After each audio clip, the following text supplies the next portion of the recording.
यहाँ मैं बात भले सिर्फ इस्कॉन की कर रहा हूँ, लेकिन इस प्रकार का उत्तर और इस प्रकार का लॉजिक सिर्फ इस्कॉन के लोग देते हैं ऐसा नहीं है। आज हमारे ही देश में यदि हम बात करें तो अनेक ऐसे लोग हैं जो स्वयं को संत बोलते हैं, महात्मा बोलते हैं, अवतारी पुरुष भी मानते हैं और कथाएं करते हैं, प्रवचन करते हैं। और उन सब का भी मिला जुला लगभग यही विचार होता है कि वर्तमान में जो समस्याएं हैं उनसे बचने का बस एक ही उपाय है कि बस आप भगवान की भक्ति कीजिए। वो विधि थोड़ी अलग अलग बताते हैं, कोई नाम जप बताता है तो कोई कुछ दीक्षा आदि दे देते हैं, कोई नाम दे देते हैं और उसको जपना होता है, इस प्रकार की चीज़ें। तो कथावाचक तो हमारे देश में बहुत हैं, महिलाएं भी कथावाचक हैं, पुरुष तो कथावाचक हैं ही, और एक नहीं है अनेक हैं। इनके पंडालों में लाखों में लोग आते हैं, भीड़ जमा होती है और उनको वो इस प्रकार के उपदेश देते हैं कि आपको कुछ करने की आवश्यकता नहीं है, जो भी समस्याएं हैं आप बस भगवान की भक्ति कीजिए।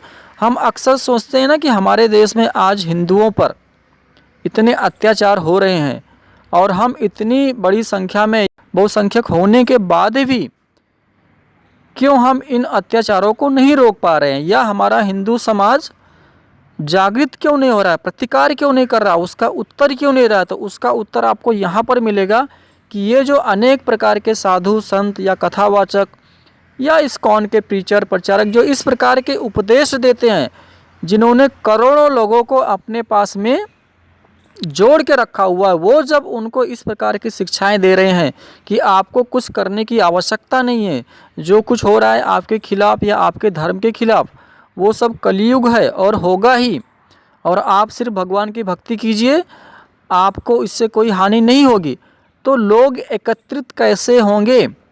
ये सारे के सारे लोग हिंदू धर्म से ही बिलोंग करते हैं। तो जब ये यहाँ पर फंसे हुए हैं तो उस समय ये लोग कैसे आएंगे जिस समय किसी हिंदू के ऊपर अत्याचार होता है।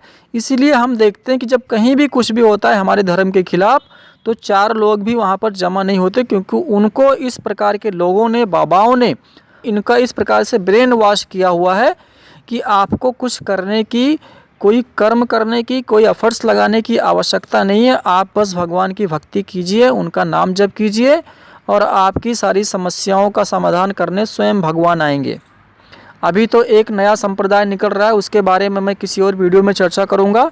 वो तो कहते हैं कि भगवान कल्कि का जन्म भी हो चुका है, आ चुके हैं, वो उड़ीसा में जन्म ले लिया है और बस कुछ ही वर्षों में भगवान जो है वो दुष्टों का संहार करेंगे।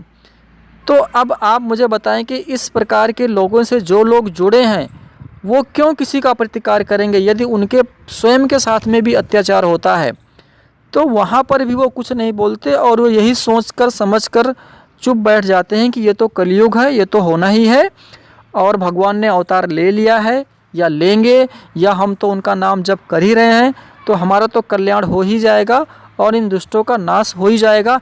और इसी चक्कर में वो कुछ नहीं करते और एक दिन उनका स्वयं का नाश हो जाता है, दुष्ट वहीं के वहीं रह जाते हैं।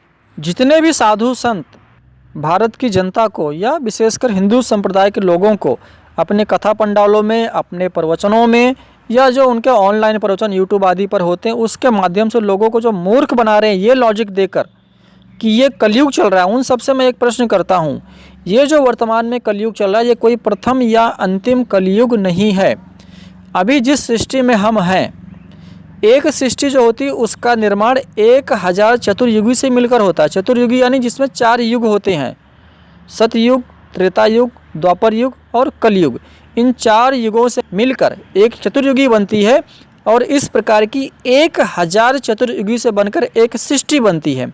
तो अभी हम जिस चतुर्युगी में हैं ये इस सृष्टि की 454वीं जो है ये चतुर्युगी 454। तो अभी लगभग 550 चतुर्युगी बाकी हैं, क्योंकि अभी जो वर्तमान जो काल गणना है वेदों के आधार पर वो है 1,96,08,53,123 वर्ष। इस सृष्टि को बीत चुके हैं, 124वां वर्ष चल रहा है और सृष्टि की जो कुल आयु होती है वो होती है 4,32 करोड़ वर्ष, यानी लगभग आधी सृष्टि में हम पहुंच चुके हैं। तो 454वीं ये जो चतुर्युगी अभी चल रही, यानी ये जो कलयुग अभी वर्तमान में चल रहा है, ये 454th कलयुग है।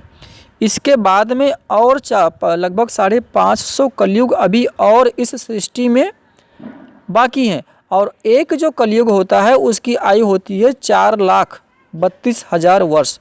और वर्तमान में जो कलयुग चल रहा है इसकी अभी जो कुल आयु पूरी की है वो है कुल मिलाकर 5,123 वर्ष। तो अभी तो ये जो वर्तमान कलयुग है इसी में ही लाखों वर्ष बाकी हैं, और इसके बाद में इसी प्रकार से 4,32,000 वर्ष के और लगभग 550 कलयुग अभी और फ्यूचर में आने वाले हैं। तो आप ये जो लॉजिक देते हैं कि ये तो कलयुग है, इसमें तो ये सब कुछ होना ही है, तो जो भविष्य में जो कलयुग आने वाले हैं क्या उसमें भी ये सब कुछ ऐसा ही होगा? और यदि हाँ, तो उस कलयुग में आप जो समाधान बताते हैं कि भगवान की भक्ति कीजिए और भगवान आपको आकर बचा लेंगे, तो उन आने वाले कलयुगों में किस भगवान की भक्ति करनी होगी? और क्या उन आने वाले कलयुगों में भी इसी प्रकार से अधर्म होगा? इसका क्या उत्तर आप देंगे? तो ये सिर्फ मूर्ख बनाने की एक विचारधारा है। लोगों को पता नहीं होता है, इसलिए लोग आसानी से मूर्ख बन जाते हैं। आपके पास में कोई लॉजिकल उत्तर इन सब का नहीं होगा। आज के मॉडर्न साइंस के अनुसार भी वर्तमान जो सृष्टि है इसको बने हुए लगभग 2 अरब वर्ष हो चुके हैं, और जो वैदिक कालगणना उसके अनुसार मैंने आपको बताया 1,96,08,53,123 वर्ष हो चुके हैं, 24वां चल रहा। तो लगभग वैदिक कालगणना के अनुसार भी 2 अरब वर्ष बने इस सृष्टि को हो चुके हैं। हालांकि वैदिक कालगणना जो है वो मनुष्य की उत्पत्ति सृष्टि के लगभग साथ ही मानती है, और जो साइंस है वो मनुष्य की उत्पत्ति आज से सिर्फ 10,000 वर्ष पूर्व मानती है। जहाँ तक रही बात सृष्टि की कुल आयु कितनी है, तो मॉडर्न साइंस ये कहती है कि अभी का जो करंट सोलार सिस्टम है, जो सन है, उसकी अभी जो बची हुई आयु है लगभग वो 2 अरब वर्ष है। यानी तब तक ये सृष्टि रहेगी, क्योंकि जिस दिन सूरज खत्म हो जाएगा उस दिन सृष्टि भी खत्म हो जाएगी, सब कुछ नष्ट हो जाएगा। यानी 2 अरब वर्ष बीत चुके हैं और 2 अरब वर्ष ये सोलार सिस्टम यानी सन रहेगा। और यदि हम वैदिक कालगणना के अनुसार देखें तो वो भी लगभग उतना ही है, क्योंकि 4 अरब 32 करोड़ वर्ष की पूरी सृष्टि होती, जिसमें से लगभग 2 अरब वर्ष बीत चुके हैं और 2 अरब 32 करोड़ वर्ष बचे हुए हैं।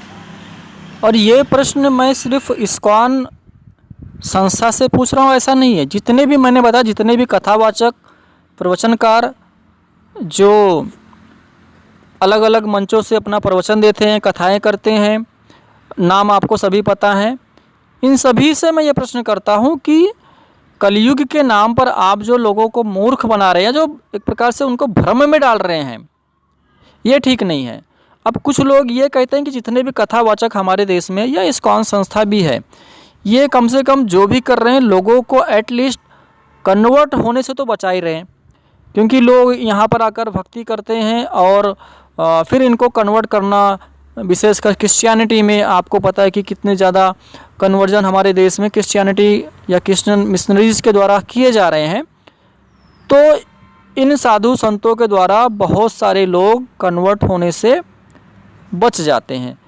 तो मैं आपकी बात से पूरी तरह से सहमत हूँ कि ये बात सही है कि बहुत सारे लोग या हज़ारों की संख्या में लोग इस प्रकार की कथाओं के कारण कन्वर्ट नहीं हो रहे हैं। लेकिन ये बात भी सत्य है कि आपकी कथाओं में जो बातें बताई जाती हैं या जिन ग्रंथों का रेफरेंस दिया जाता है, जैसे मान लीजिए भागवत महापुराण हो गया या शिव महापुराण हो गया, या जिन मिलावटी ग्रंथों को आप मिलावटी मानने के लिए तैयार नहीं, जैसे कि रामायण हो गया। रामायण तो एक सत्य घटना पर आधारित ग्रंथ है, लेकिन उस रामायण के अंदर भी आज हजारों की संख्या में श्लोक मिला दिए गए हैं। तो आज हमारे जो कथाकार हैं, जो रामायण के ऊपर कथाएं करते हैं या भागवत के ऊपर कथाएं करते हैं, वो इस मिलावट को एक्सेप्ट करने के लिए तैयार नहीं है। वो उस मिलावट को भी सही मानते हैं कि यानी ये भी इसी रामायण का पार्ट है, और उसके आधार पर वो कथाएं करते हैं। और इन्हीं सभी बातों को आधार बनाकर जो अनर्गल बातें हैं, जो अवैज्ञानिक बातें हैं, या बहुत सारी जो अश्लील बातें भी हैं इन ग्रंथों में, चाहे वो भागवत महापुराण हो क्या जितने भी पुराण हैं, आप सारे पुराणों को इस कैटेगरी में रख सकते हैं, क्योंकि पुराण जो है वह कोई आर्ष ग्रंथ या किसी ऋषि मुनि के द्वारा लिखे गए ग्रंथ नहीं हैं। और रामायण में जो मिलावट की गई है उन सब के आधार पर आज जो विधर्मी हैं, जो अधर्मी हैं, जो कन्वर्जन कराने का धंधा करते हैं, इन्हीं के आधार पर वो हमारे लोगों को मिसगाइड करते हैं, उनके सामने बहुत सारे प्रश्न खड़ा करते हैं और फिर उनको कन्वर्ट भी कर लेते हैं। तो एक तरफ आपके कारण लोग कन्वर्जन से बच भी रहे हैं और दूसरी तरफ बहुत सारे लोग कन्वर्ट भी हो रहे हैं, क्योंकि आपकी कथाओं का रेफरेंस देकर, आपके द्वारा कही गई बातों का रेफरेंस देकर लोग विधर्मी हमारे ही लोगों से प्रश्न करते हैं और हमारे लोग जब उनका उत्तर, कोई लॉजिकल उत्तर नहीं दे पाते, उनके पास में कोई लॉजिकल उत्तर नहीं होता, तब वो उनकी बातों से प्रभावित हो जाते हैं और अपना धर्म जो है वो बदल लेते हैं। ये एक सत्य है और आप स्वयं निर्णय कीजिए कि आपके द्वारा दिए गए प्रवचनों के कारण कितने लोग कन्वर्ट होने से बच रहे हैं और कितने लोग कन्वर्ट भी हो रहे हैं इन्हीं प्रवचनों के कारण या इसमें कही गई बातों के कारण।